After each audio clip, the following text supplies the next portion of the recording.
आओ बहू, घर के अंदर आओ। शिखा, भाभी बहुत थक गई होगी, जाओ उन्हें उनके कमरे में छोड़ दो। रुको शिखा, मैं भी तुम्हारे साथ चलती हूँ। अब शिखा और कोमल दोनों ही अपनी भाभी को उनके कमरे तक लेकर आती हैं। ठीक है भाभी, अब आप आराम कर लीजिए, फिर कल सुबह शादी की और भी बहुत सी रस्में करनी है। ओके ननन जी, गुड नाइट। आप दोनों भी आराम कर लीजिए। अब सभी लोग अपने अपने कमरे में आराम कर रहे होते हैं। अगले दिन सुबह पूर्वी अपनी पहली रसोई का खाना बनाकर डाइनिंग टेबल पर परोसती है। तभी खाने को देखकर सभी ससुराल वाले गुस्से में डाइनिंग टेबल से उठ खड़े होते हैं। अरे ये क्या बहू, तुझे पता नहीं है क्या, या तुझे शादी से पहले किसी ने बताया नहीं क्या कि तेरा कितना बड़ा ससुराल है। अरे 12 तरीके की सब्जी खाते हैं तेरे ससुराल वाले, और तूने एक सब्जी बनाई है, वो भी इतनी कम। मुझे माफ कर दीजिए दादी सास, मुझसे गलती हो गई। मुझे थोड़ा और समय दीजिए, मैं अभी 12 तरह की सब्जियां बनाकर लेकर आती हूँ।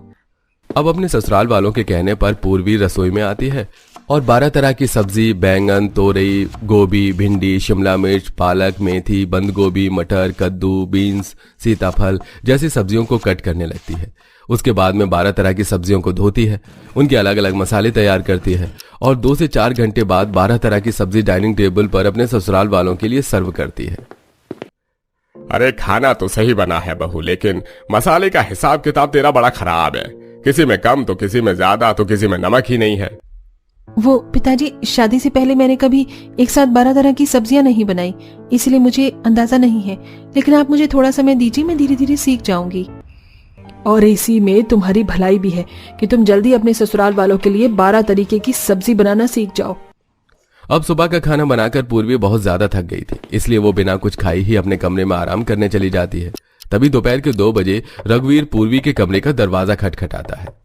अरे पूर्वी बहू, क्या कर रही हो, दरवाजा खोलो ना। तभी कुछ देर बाद पूर्वी की आंखें खुलती हैं और वो घबराकर अपनी आंखों को मसलते हुए दरवाजा खोलती है। अरे बहुत देर कर दी दरवाजा खोलने में बहू, इतना भी क्या सोती रहती हो। ये देखो, मैं 12 तरह की सब्जी, मूली, गोभी, मशरूम, कटहल, टिंडे, तोरई, मूंगा, ये कई सब्जी खरीद कर लेकर आया हूँ।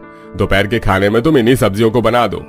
पर पिताजी, अभी सुबह ही तो मैंने 12 तरीके की सब्जी बनाई थी, अब फिर से क्या बहू, हम लोग तीनों टाइम 12 तरह की सब्जी ही खाते हैं, वरना खाना ही नहीं खाते। जा, अब देर मत कर, लंच का टाइम निकलता जा रहा है, फटाफट 12 तरह की सब्जी बना ले। अब पूर्वी सभी सब्जियों को लेकर रसोई में आती है और 12 तरह की सब्जी कटहल, गोभी, मटर, मशरूम, टिंडे, मूली जैसी अनेक सब्जियों को काटने लगती है और फिर सभी सब्जियों को धोती है और अलग अलग सब्जियों के मसाले को तैयार करती है और फिर से दोपहर के खाने में अपने ससुराल वालों को 12 तरह की सब्जी बनाकर डाइनिंग टेबल पर सर्व करती है।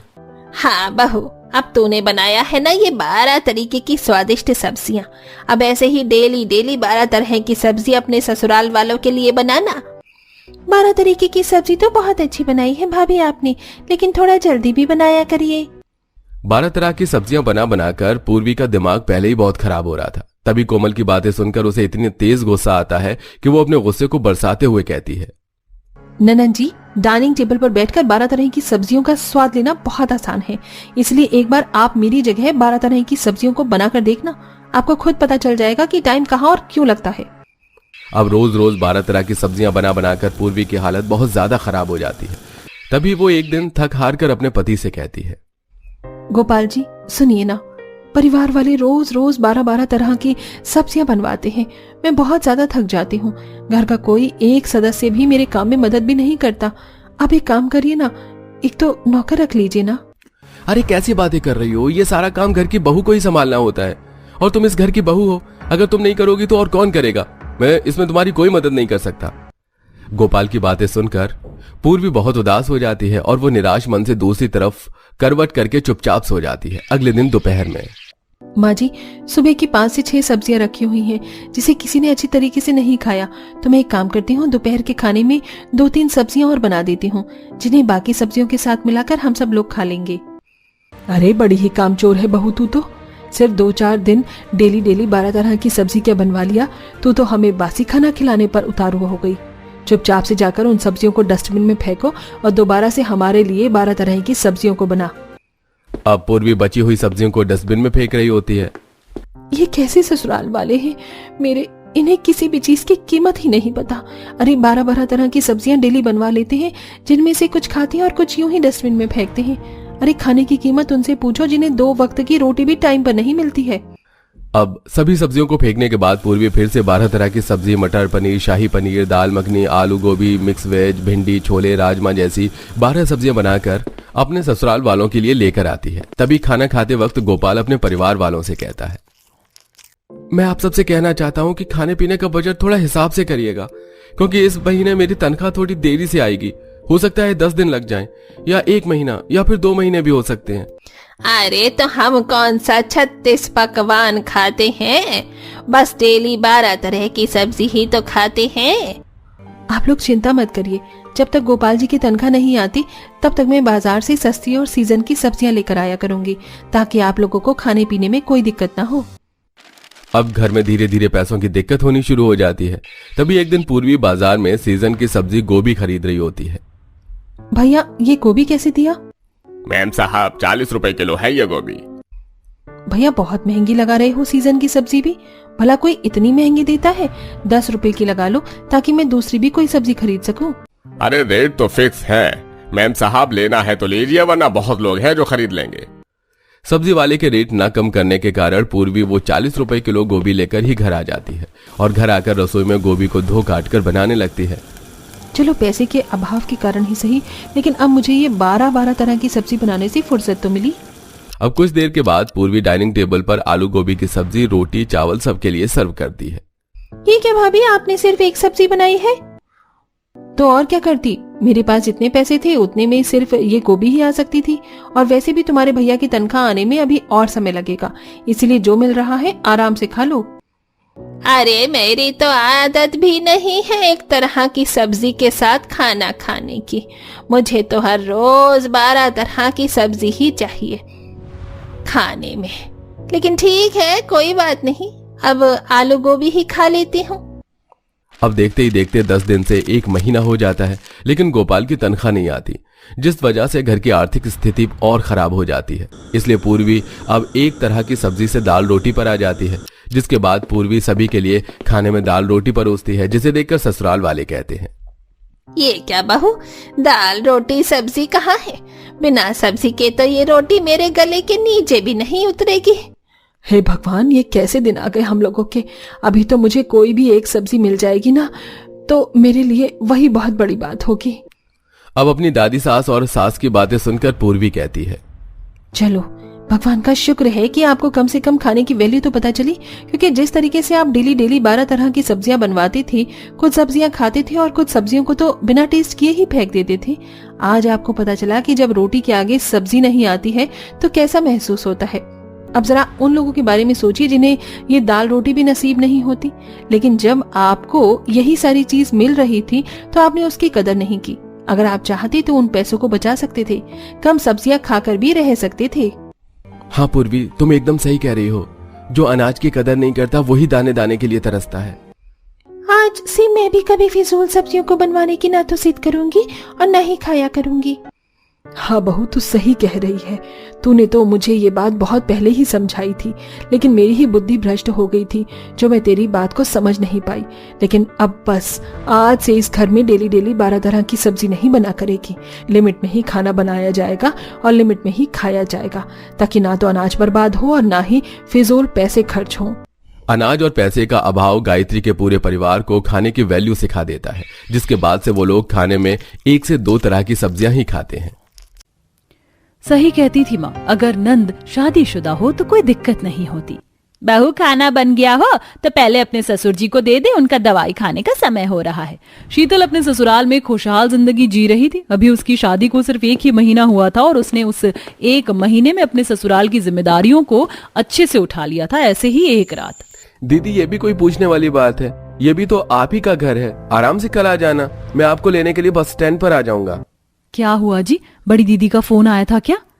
हाँ, दीदी कह रही थी कि वो शादी पर नहीं आ पाई क्योंकि बच्चों का पेपर चल रहा था और अब उनके बच्चों की 2 महीने की छुट्टियां पड़ गई हैं, इसलिए वो बच्चों के साथ कुछ दिनों के लिए घर आ रही हैं। अरे यार, क्या जरूरत है दीदी को बच्चे लेकर आने की, पर कोई बात नहीं, कुछ ही दिन की तो बात है। आखिर मेरा ससुराल मेरी नंद का मायका भी तो है। इस तरह शीतल अपने पति से कुछ नहीं बोलती और अगली सुबह अपनी नंद के लिए अच्छा अच्छा खाना बनाने लगती है। कुछ देर में रवि अपनी बहन और उसके 2 बच्चों को लेकर घर आता है और घर आते ही दोनों बच्चे शोर मचाने लगते हैं और सारा सामान इधर उधर करने लगते हैं। पिंकी जल्दी से ये पिल्लो पकड़, नानी देखो न घर आती गोलू मुझे मारने लगा। गोलू, पिंकी, तुम दोनों ने फिर से लड़ना शुरू कर दिया। माँ क्या करूं, ये दोनों ही बहुत बदमाश हो गए हैं। वैसे मैं तो थक गई हूँ भाभी, बहुत भूख लग रही है, जल्दी से कुछ खाना लगा दो और बच्चों को खेलने दो। शीतल की आंखों के सामने दोनों बच्चे पूरा घर गंदा कर देते हैं। ये देख शीतल को बहुत गुस्सा आता है और जब वो अपनी नंद और उसके बच्चों को खाना दे रही होती है तो मन ही मन खुद से कहती है, ये बच्चे हैं या आतंकवादी जो घर आते ही तोड़फोड़ मचाने लगे। शीतल ये सोच ही रही होती है कि तभी उसे रसोई से कुछ टूटने की आवाज आती है और जब वो रसोई में जाती है तो देखती है कि दोनों बच्चे टेबल लगाकर रसोई में ऊपर के ड्रॉर से नमकीन निकाल रहे थे और सारे कांच के बर्तन गिराकर उन्होंने तोड़ दिए हैं। अरे बच्चों, ये क्या किया तुमने? अगर कुछ चाहिए था तो मुझे बोल देते। अरे शीतल, ये दोनों बहुत बदमाश हैं, तुम्हें इन्हें डांट के रखना होगा। बच्चों अब चलो रसोई से निकलो। शीतल तुम आराम से रसोई साफ कर लो जब तक मैं आराम करने जा रही हूँ। इतना बोलकर नेहा खुद आराम करने के लिए चली जाती तो वहीं दोनों बच्चे भी बाहर खेलने के लिए चले जाते हैं। जिसके बाद फिर से बेचारी नेहा पूरे घर का काम करती है। अब इसी तरह 2 दिन बीत जाते हैं और एक दिन जैसे ही शीतल सारा काम खत्म करके बैठती है तभी दोनों बच्चे वहां आते हैं और गोलू शीतल का हाथ खींचता है तो कभी पिंकी शीतल का हाथ खींचती है। मामी हमें ये खाना नहीं खाना, मान ले नूडल्स बना दो ना। नहीं मामी मैं ले पिज्जा बनाएंगी। माँ जी बच्चों को समझाओ ना कि ओवन खराब है, घर में जो बना है वही खा ले, मैं परेशान हो चुकी हूँ। कोई बात नहीं बहू, कुछ ही दिन की बात है। बच्चों ओवन खराब है तो नूडल्स बनेंगे, वही खा लो। और मैं तेरी नंद को उठा कर आती हूँ, जब से आई है बस आराम ही कर रही है, ये नहीं कि घर के कामों में थोड़ी तेरी मदद कर दे। जहाँ बेचारी शीतल अपनी नंद और उनके बच्चों से परेशान थी तो वहीं ये सब कुछ सुमित्रा भी देखकर अपनी बेटी को उठाने के लिए जाती है और तभी उसे पता चलता है कि उसकी दूसरी बेटी भी अपनी सास और बच्चों के साथ आ रही है। माँ अभी अभी पूजा का फोन आया था, वो भी अपनी सास और बच्चों के साथ आ गई है। आप रवि को बोलो कि ऑफिस की छुट्टी करके पूजा और उसकी सास को ले आए। अरे बेटा पर उसकी सास तो विकलांग है। हाँ माँ, इसीलिए तो पूजा अपनी सास और बच्चों के साथ यहाँ आ रही है। बच्चों की 2 महीने की छुट्टी पड़ गई है स्कूल की, तो बेचारी वो बच्चे और अपनी सास और पूरा घर कैसे संभालती है। अब बेचारी सुमित्रा अपनी बेटी से बात ना करके अपने बेटे को फोन करती है और रवि अपने ऑफिस की छुट्टी करके अपनी बहन, बच्चे और उसकी सास को लेकर घर आता है और अपनी दूसरी नंद को देखकर शीतल का खून खौल जाता है और वो मन ही मन खुद से कहती है, मेरी नंद ने तो घर को धर्मशाला ही बना दिया है, खुद तो आई है, साथ में अपनी विकलांग सास को भी ले आई है। शीतल मेरी सास की दवाई का समय हो गया, मेरे बैग में से दवाई निकाल कर मेरी सास को खिला दो और उनके कपड़े भी बदल देना, मैं बहुत थक गई हूँ। थोड़ी देर पहले आराम करूंगी और मेरे बच्चे बाहर गोलू और पिंकी के साथ खेल रहे हैं, उनके कपड़े भी बहुत गंदे हो गए, उनके कपड़े भी धो देना। पूजा बेटा पहले तू सांस तो ले ले, आते ही बहू को काम देने लगी, वो बेचारी भी थक गई है। क्या माँ, तुम तो ऐसे बोल रही हो जैसे कि भाभी मेरा ही काम करके थक गई हूँ और मैं थोड़ा ही तो काम बोली हूँ, इतना काम नहीं बोला कि भाभी थक जाए। पूजा अपनी माँ की बात को काट देती है और खुद आराम करने के लिए चली जाती है। जिसके बाद पूजा की सास और दोनों नंद के बच्चे की जिम्मेदारी बेचारी अकेली शीतल के ऊपर आ जाती है। अब वो सबसे पहले पूजा की विकलांग सास के कपड़े बदलती है, उसे अपने हाथों से दवाई खिलाती है और उसे बिस्तर पर लिटा कर सुलाती है। कुछ देर बाद जब बच्चे गड्ढे पर लेट कर घर में आते हैं तो ये देख शीतल सर पर हाथ रखकर खुद से कहती है, अब बस यही दिन देखने को रह गया था। खुद तो दोनों बहन आराम करती हैं, टीवी देखती हैं और मैं यहाँ परेशान होकर बैठी हूँ। दोनों नंद के आने से शीतल काफी ज्यादा परेशान हो जाती है और ये सब कुछ सुमित्रा देखती है, पर वो चाहकर भी कुछ नहीं कर पाती। ऐसे एक दिन दोनों बहनें बातें कर रही होती हैं और बेचारी शीतल काम कर रही होती है। देख सुमित्रा अपनी दोनों बेटियों से कहती है, बेटा जब से तुम दोनों आई हो बस बातें ही किए जा रही हो। बेचारी तुम्हारी भाभी परेशान हो जाती है, थोड़ी इसके कामों में मदद कर दो। वो तुम दोनों के बच्चों के गंदे कपड़े भी धो रही है, तुम्हारे बच्चों ने पूरा घर गंदा कर दिया है, फिर से झाड़ू पोछा लगा रही है। अगर खाना तुम देख लो तो इसमें बुराई क्या है? माँ ससुराल में भी तो हम काम ही करते हैं, मायके में आकर हम थोड़ा आराम करने के लिए आए हैं और यहाँ पर भी आप हमें काम थमा रही हो। इतना बोलकर दोनों बहनें वहां से चली जाती हैं। जिसके बाद सुमित्रा अपनी बहू के पास जाती है जहाँ शीतल अपनी सास से कहती है, माँ जी माफ करना, मैं बहुत थक गई हूँ, मेरा दिल कर रहा है कि मैं भी अपने मायके चली जाऊं। बहू तुझे कहीं जाने की जरूरत नहीं है, तू अपने मायके वालों को यहाँ बुला ले और बीमार होने का नाटक कर। जब तेरी दोनों ननद को खुद दूसरों की सेवा करनी पड़ेगी ना तब उन्हें पता चलेगा। अपनी सास के कहने पर शीतल तुरंत अपने मायके वालों को फोन करती है और सारी बात बताकर अपनी माँ, भाभी और भैया को बुला लेती है और खुद बीमार होने का नाटक करती है। अरे शीतल, तुम यहाँ कमरे में आराम कर रही हो, तुम्हारे मायके वाले आए हैं। और मैंने तुम्हें कहा था ना, मेरी सास विकलांग है, उनकी दवाई के खाने का जिम्मा तुम्हारा है। तुमने अब तक उनके कपड़े भी नहीं बदले, कब करोगी काम? बेटा, घर में मेहमान आए और तुम दोनों अपनी भाभी को परेशान कर रही हो। शीतल की आज तबीयत ठीक नहीं है, इसलिए जब तक घर में मेहमान है घर की जिम्मेदारी तुम दोनों संभाल लो। घर में मेहमान थे और शीतल भी बीमार, जिस वजह से ना चाहते हुए भी नेहा और पूजा रसोई में जाकर खाना बनाती हैं और उसमें भी शीतल के मायके वाले खाने की डिमांड करने लगते हैं। दीदी, हमारे लिए चावल मत बनाना, हमें इस वक्त रोटी खाने की आदत है, और अगर पनीर की सब्जी बना देती तो मजा ही आ जाता। बेटा, मुझसे तो मसाले वाली चीज खाई नहीं जाती, मेरे लिए तो तुम दलिया बना देना। रास्ते में मुझे उल्टी भी हो गई थी, तो मेरे कुछ कपड़े भी गंदे पड़े, वो भी धो देना। मेरी सास जो विकलांग है, मैं उसकी सेवा तो करती नहीं, इसके गंदे कपड़े साफ करूं। अब भाभी के मायके वालों ने तो घर को धर्मशाला ही बनाकर रख दिया है, क्या जरूरत थी इन्हें यहाँ अपनी बीमार बेटी से मिलने आने की।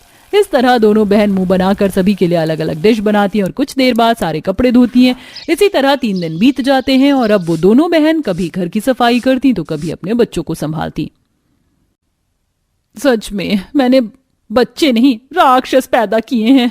क्या जरूरत थी तुम्हें गंदे पैर लेकर घर में आने की, पूरा घर गंदा कर दिया। अभी अभी मैंने घर की सफाई की थी, टांगे तोड़ दूंगी मैं अगर घर से बाहर निकले तो। आप बहुत गंदी हो माँ, मैं अभी नानी से जाकर आपकी शिकायत करूंगी। मामी ने हमें कभी नहीं डांटा और आप हमें बस डांटती रहती हो। इतना बोलकर पिंकी अपनी नानी के पास जाकर अपनी माँ की शिकायत करती है और जब सुमित्रा अपनी बेटी को डांटती है तो दोनों ही बहनें परेशान होकर अपना सामान पैक कर लेती हैं।